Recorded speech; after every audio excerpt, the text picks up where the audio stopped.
Dans cet exercice, il faut à chaque fois déterminer le taux. Premier cas, la fréquentation d'un cinéma a subi une première baisse de 25%, puis une seconde qu'on souhaite déterminer, sachant qu'au total, la fréquentation a diminué de 70%. Donc nous avons une première baisse qui est de 25%. Nous avons une deuxième baisse que l'on ne connaît pas. Et nous savons qu'au total, cela correspond à une baisse de 70%. Pour résoudre cet exercice, il faut savoir passer du taux d'évolution au coefficient multiplicateur et inversement. Vous avez un taux d'évolution t, alors vous avez le coefficient multiplicateur qui sera égal à 1 plus t.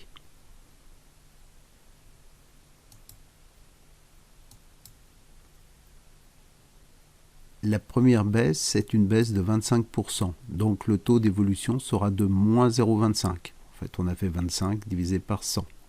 Comme il s'agit d'une baisse, c'est un nombre négatif. Donc nous allons utiliser le coefficient multiplicateur CM, indice 1, égale 1 moins 0,25, c'est-à-dire 0,75. Donc je peux remplacer mon moins 25% par son coefficient multiplicateur qui est de 0,75. CM2, ce sera le coefficient multiplicateur correspondant à la deuxième baisse du taux inconnu. Donc je vais remplacer ma baisse de X% par le coefficient multiplicateur correspondant CM2.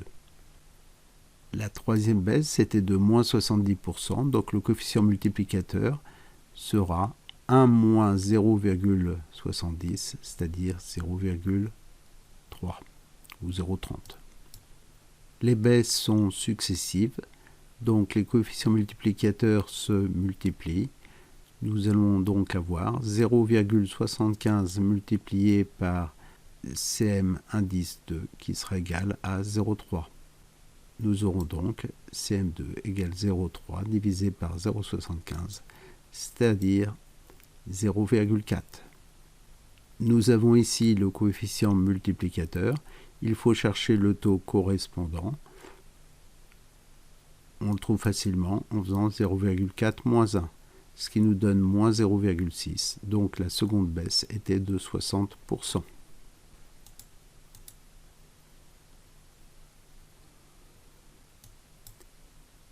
Deuxième cas.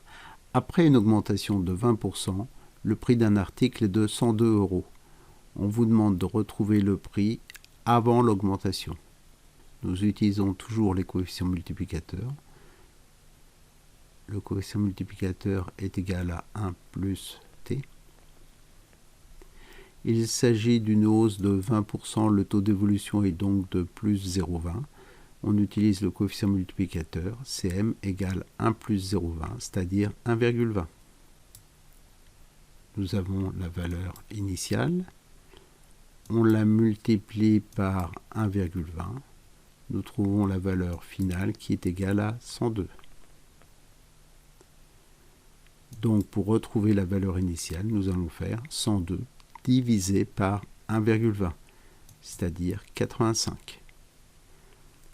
Le prix avant l'augmentation était de 85 €.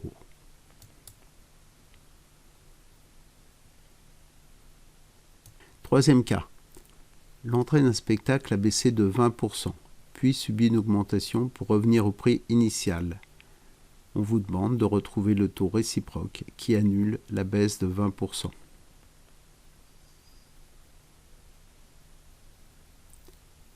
Ce qu'il faut savoir, c'est que le coefficient multiplicateur de deux évolutions réciproques sont inverses l'un de l'autre.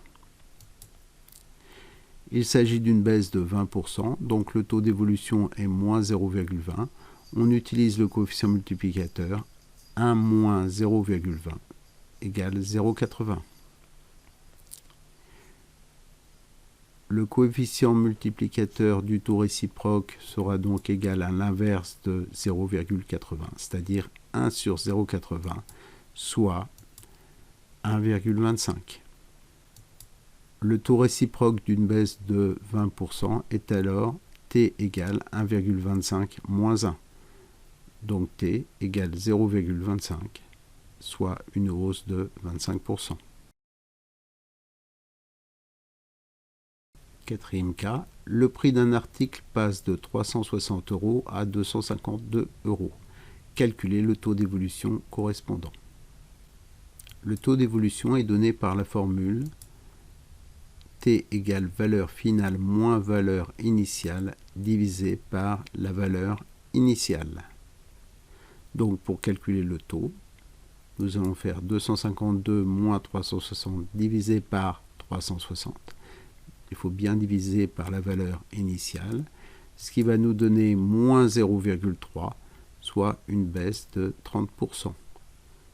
Le taux d'évolution est moins 0,3, ce qui correspond à une baisse de 30%.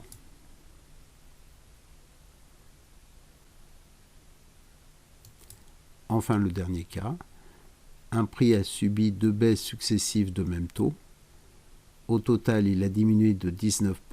On vous demande de calculer le taux de baisse. Il s'agit de taux d'évolution, donc on peut utiliser le coefficient multiplicateur. Donc vous avez une première baisse. Le coefficient multiplicateur sera 1 plus t. Vous avez une deuxième baisse. Le coefficient multiplicateur sera encore égal à 1 plus t. Et au total, nous avons une baisse de 19%. Donc, nous allons avoir un coefficient multiplicateur de 0,81. On a fait 1 moins 0,19. Les coefficients multiplicateurs se multiplient. Je vais donc avoir 1 plus t au carré égale 0,81, ce qui me donne 1 plus t égale racine de 0,81 ou 1 plus t égale moins racine de 0,81. Ne pas oublier la deuxième solution. C'est-à-dire t sera égal à racine de 0,81 moins 1, ou t sera égal à moins racine de 0,81 moins 1. Ce qui me donne, en faisant le calcul de la racine carrée, t égale moins 0,1 ou t égale moins 1,9. Il n'y a qu'une seule solution concrète, il s'agit de t égale moins 0,1. En effet, t égale moins 1,9, cela correspondrait à une baisse de moins 190%, ce qui est impossible. Donc deux baisses successives de 10% sont équivalentes à une baisse globale de 19%.